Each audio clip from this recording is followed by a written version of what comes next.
Hello guys, good evening. August 25 ngayon. Nag-fishing na naman ako ulit by myself. So, ang time ngayon is 9 o'clock PM. So, ngayon tingnan natin yung huli natin ngayon guys, kung lugi ba tayo o hindi. So, ito yung huli natin ngayon. So guys, tingnan yung huli natin. So, ito yung mga crabs na lahat ang kukuha ko puro male. Hindi ako kumukuha ng female kasi sobrang taba. Tapos mahirap siya kung kakainin dahil maraming mga division. So guys, tingnan natin kung ilan ang crabs na huli natin. Itong klase na size na ito yung medium. Tapos ito yung large. So, or jumbo. Pwede na ito sa jumbo. Tapos ito yung large. So, tingnan natin. Tapos ito yung regular. Guys, ito yung regular. Natawag na regular na ito kung hulihin namin. Kasi ito yung dito. At tapos saka dito. Dapat 5 1/4. Yun ang regulation sa Maryland. So, ihabilangin natin. So, 1, 2, 3. Laki guys, oh. 3. Wow. 4. 5. 6.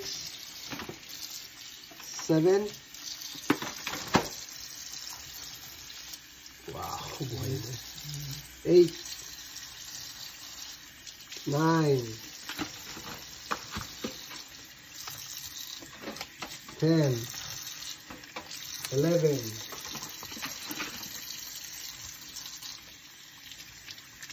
12. Guys, ito yung ginagawa ko. Yung pinatalian ko siya para hindi sila magkagatan.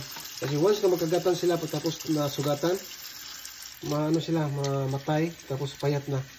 Tapos paglulutuin mo na ganito, hindi siya matanggal yung sipit niya. Ganito pa rin. So, 12 na yun.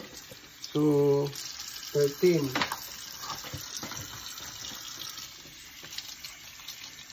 14. 15. Oh! 16. 16. 17. 18.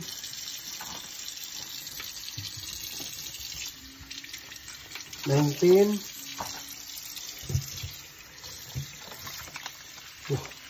20.